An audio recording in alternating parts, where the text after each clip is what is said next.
حامدا لله تبارك وتعالى مصليا ومسلما على رسول الله سيدنا وحبيبنا وشفيعنا ومولانا محمد وعلى آله وصحبه وموله. بسم الله ما شاء الله لا يسوق الخير إلا الله. بسم الله ما شاء الله لا يشرف السوء إلا الله.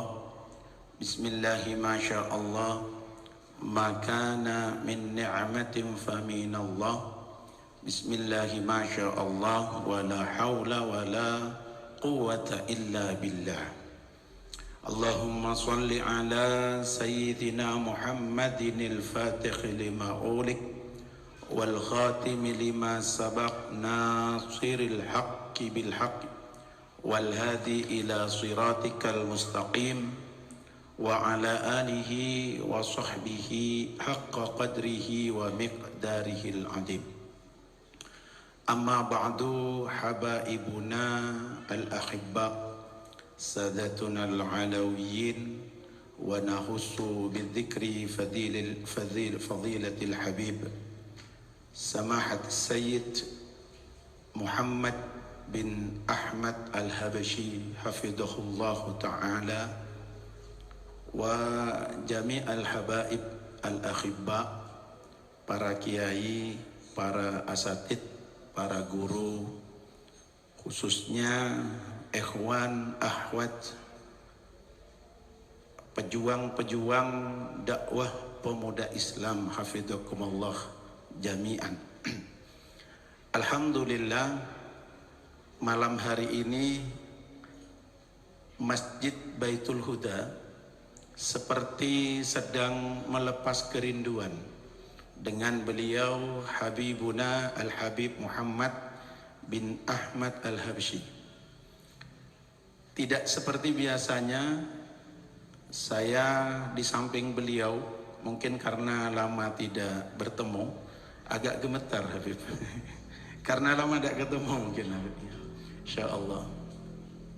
Kita tahu dari beberapa warga bahwa di antara muassis dakwah fi hadhihi al-qaryah al-mubarakah insyaallah, yakni Fadilatul Habib Muhammad bin Ahmad Al-Habsyi. Ahlan wa sahlan Habib.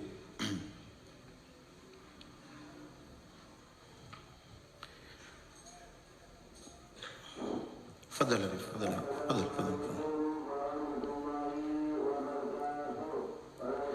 Entah berapa puluh tahun yang lalu beliau merintis rintisan dakwah di tempat ini, dan alhamdulillah dari rintisan yang beliau kawal akhirnya lahirlah tunas-tunas dakwah yang bisa kita lihat sampai sekarang, sehingga Jedong sudah beda nuansanya dengan kira-kira 30 tahun yang lalu. Dulu orang membayangkan Jedong itu adalah berbeda dengan yang dijumpai kita hari ini. Sehingga awal-awal ketika saya berada di tempat ini sekitar tahun 2014, karena Al-Fakir masuk ke sini 2013. Sekira tahun 2014 saya pernah ikut semacam majelis di Surabaya. Lalu kemudian saya ditanya, Al-Fakir ditanya, dari mana? Dari Malang. Malang mana? Malang Jedong. Oh, Habib Muhammad Al-Habsyi. Masya Allah. Jadi tidaklah berlebihan kalau beliau adalah muassis daripada harakah dakwah di tempat ini.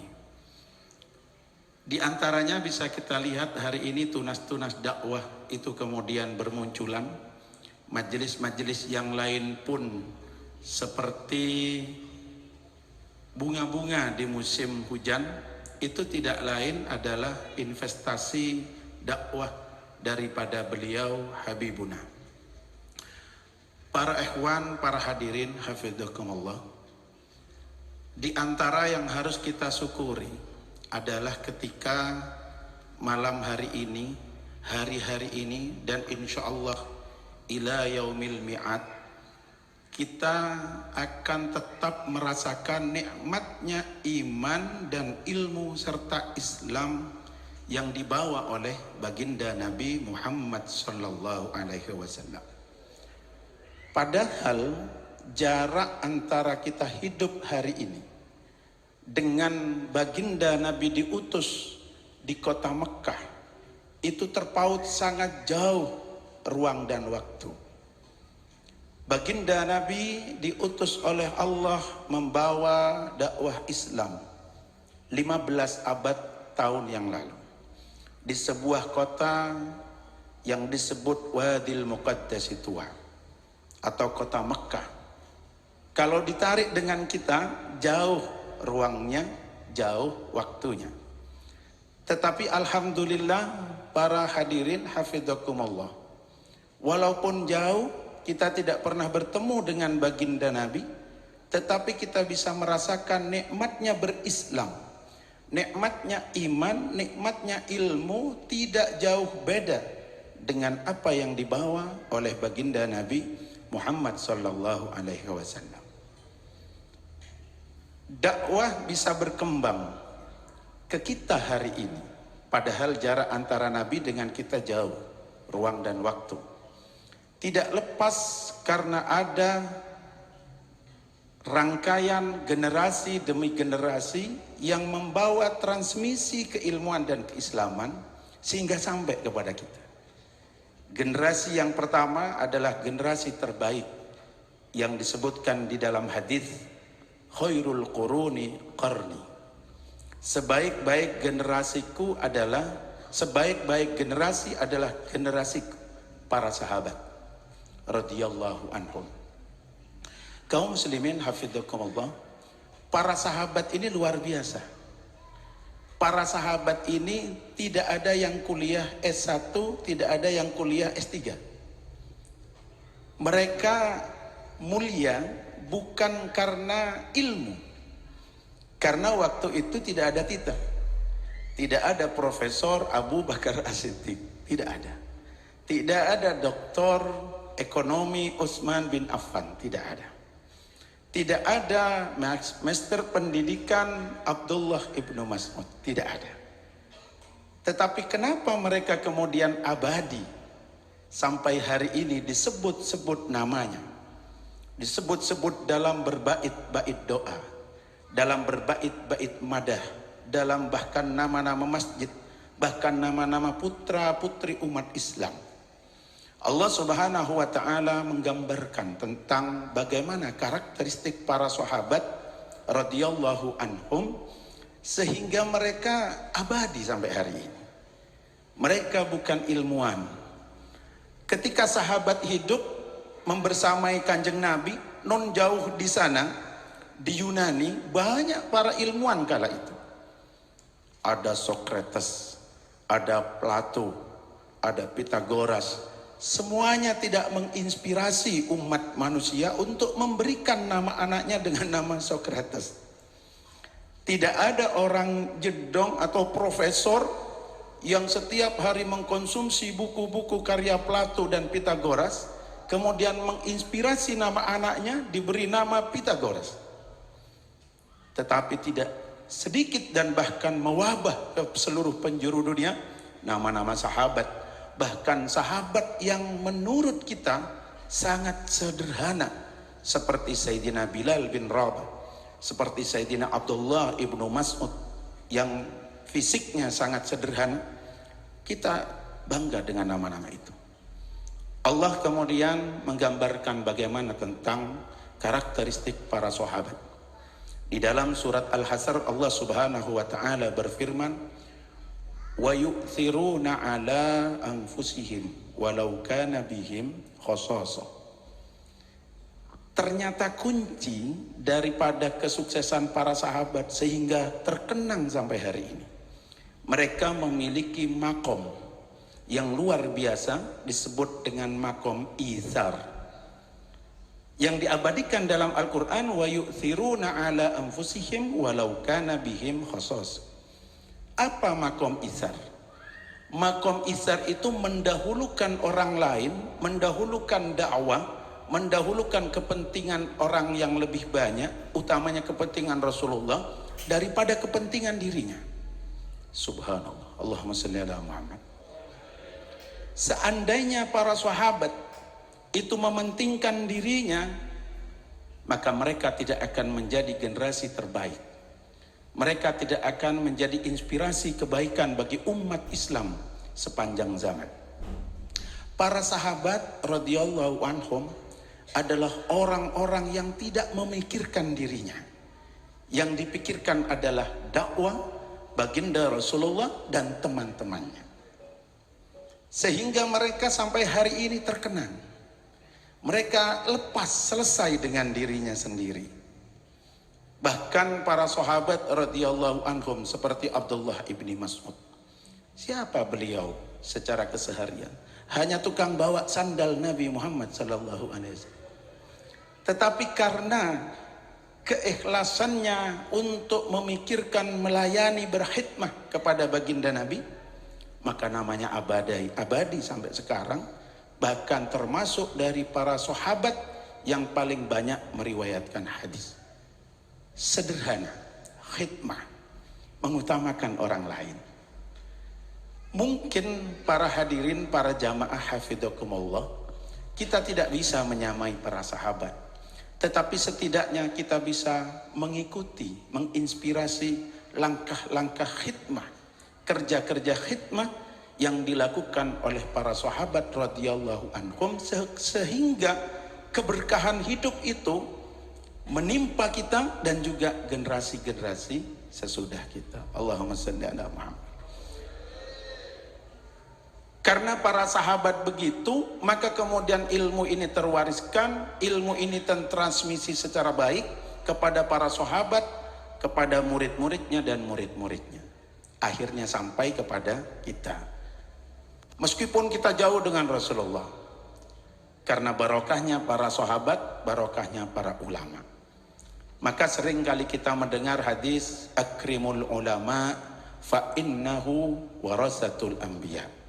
Muliakanlah para ulama karena mereka pewaris para nabi. Kita tidak ketemu dengan Rasulullah.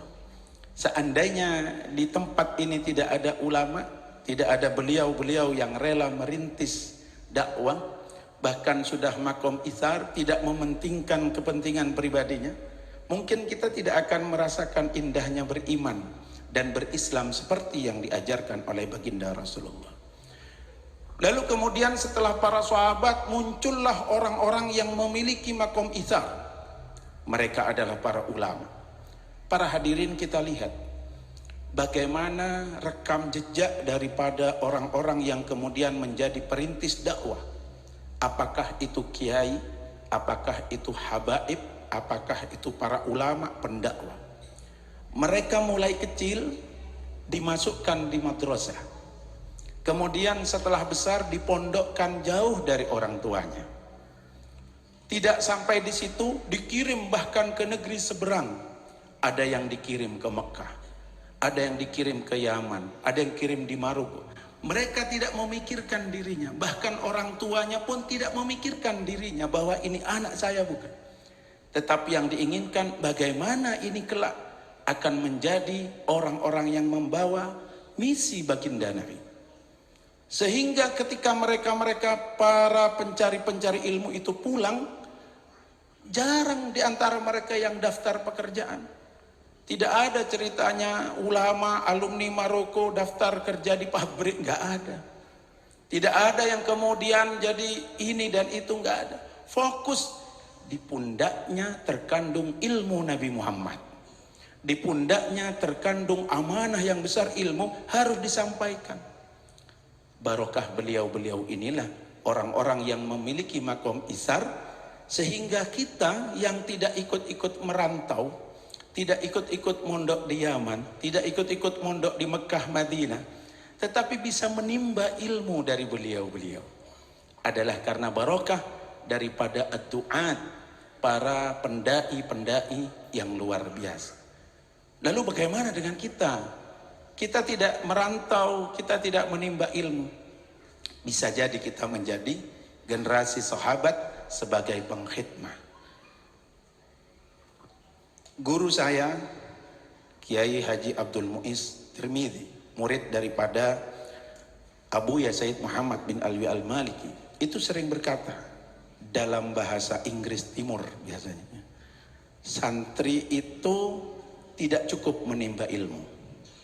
Kata guru saya, santri harus khidmah. Bahasa Maduranya khidmah itu ngabulah. Ngabulah. Guru saya sering mengatakan, ngabulah Arya Cong bedana ilmu. Bisa dipahami ya? Ada transit nanti. Ngabulah Arya Cong bedana ilmu. Khidmah ini adalah wadahnya ilmu. Khidmah adalah wadahnya ilmu. Ada orang yang berilmu luar biasa, tidak keluar bertahun-tahun di dalam perpustakaan, tapi setelah keluar dia menjadi pelopor dari ajaran-ajaran yang menyimpang dari Islam. Tetapi tidak sedikit orang yang selama menimba ilmu disertai dengan khidmah, maka ketika keluar ia menjadi orang yang berharga di masyarakat. Kenapa? Dalam kaidah muhafadzah kita sering mendengar al-ilmu nurun. Ilmu itu adalah cahaya. Cahaya ini butuh wadah. Cahaya ini butuh tempat. Kalau cahaya ini tidak diberi tempat seperti lampu ini, tidak ada kaca di depannya, menyilaukan dan membuat orang sakit mata. Tapi kalau ilmu sebagai cahaya diberi wadah yang indah berupa khidmah. Ketika kita berkhidmah, ketika antum kita semuanya, walaupun kita adalah ustadz tapi berani ngangkat salon, pada saat yang sama ia telah menempatkan hatinya turun. Al-ilmu harbun lil muta'ali kasaili harbun lil makanil ali. Ilmu menjauhi hati yang tinggi sebagaimana air menjauhi tempat yang tinggi. Ketika kita mau berkhidmah, maka hati kita mulai turun. Disitulah ilmu masuk, walaupun sedikit ia tampil mempesona. Allahumma salli ala Muhammad. Abu Ya Said Muhammad bin Alawi Al-Maliki sering berdau, al-ilmu yudrak wal hikmatu la tudrak. Ilmu bisa dijangkau di mana saja. Mungkin ada yang tidak hadir di tempat ini, lihat YouTube, kemudian disimpan, kemudian diputar berulang-ulang, dapat dia ilmu. Dimanapun dapat ilmu, tetapi ngangkat kamera itu nggak dapat. Tetapi ngangkat kue itu nggak dapat. Padahal keberkahan itu ketika kita khidmah. Maka Abu Ya sering dau, al-ilmu yudrak wal hikmatu la tudrak. Ilmu bisa pakai handset, ilmu bisa pakai TikTok, ilmu bisa pakai beragam alat-alat atau media-media sosial. Tetapi khidmah yang mulai tadi sore, mulai kemarin membawa bendera, tidak ada. Tidak bisa lewat TikTok. Maka kaum muslimin hafidhakumullah, bersyukurlah ketika kita ditakdir oleh Allah sebagai generasi-generasi pengkhidmah. Walaupun kita tidak sempat mencicipi merantau jauh dari orang tua kita untuk menuntut ilmu, menimba ilmu-ilmu syariat yang dibawakan oleh baginda Rasulullah, tetapi kita menjadi generasi-generasi entitas pengkhidmah adalah bagian dari apa yang dirintis oleh para sahabat radhiyallahu anhum. Insya Allah keberkahan ini akan menimpa kita. Jikalau bukan kita yang alim, jikalau bukan kita yang ulama, bisa jadi anak cucu kita jadi ulama karena berkah khidmah itu. Jikalau bukan anak cucu kita, lingkungan kita akan terberkahi karena kita menjadi generasi pengkhidmah. Semoga khidmah kita diterima oleh Allah Subhanahu wa taala, dan yang terpenting yang kita khidmai beliau Habibuna, semoga diberi kesehatan, kekuatan, keistiqomahan oleh Allah Subhanahu wa taala sehingga kita sama-sama semangat antara beliau yang menjadi pelopor rintis-perintis daripada dakwah dan kemudian kita-kita yang menjadi muhibbin, yang menjadi pengkhidmah daripada beliau, karena dengan begitu kita akan meraih keberkahan hidup di dunia ini, lebih-lebih di akhirat. Seringkali Abuya menekankan tentang khidmah.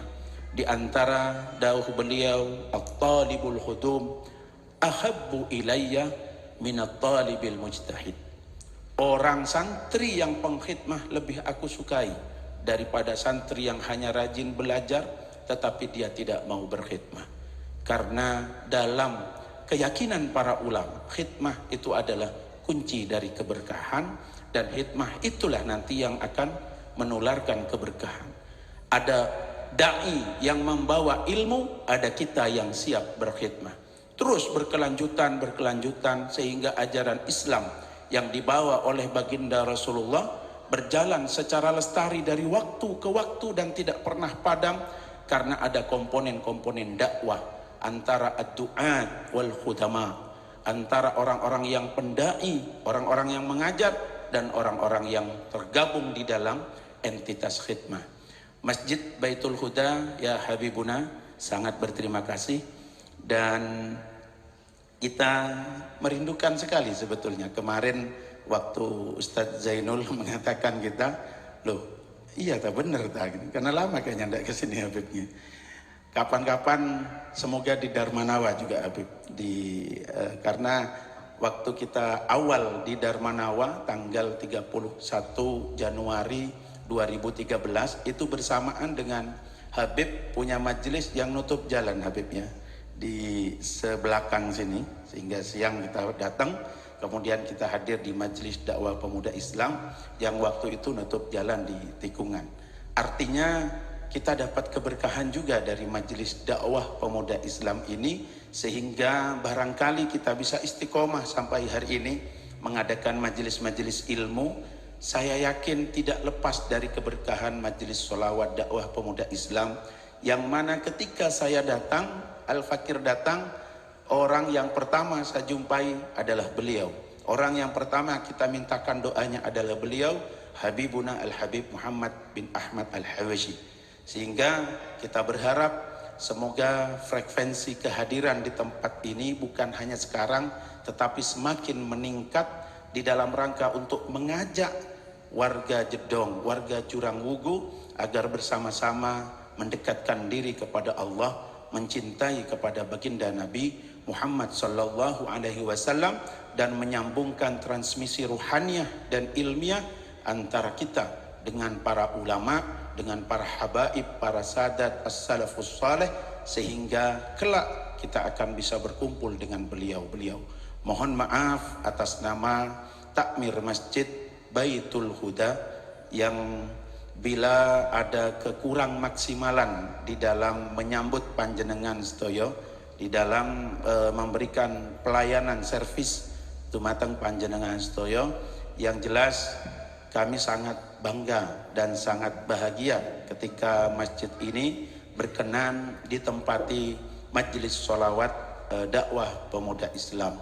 Seringkali kita memantau di platform medsos di beberapa tempat, kita berharap kapan ini di Jurang Wugu. Alhamdulillah impian itu kemudian terkabul. Jazakumullah ahsana ma jaza ibadatus salihin wa dumtum wal afu minkum wallahul musta'an wa ilaihi tuklan. Wassalamu alaikum warahmatullahi wabarakatuh.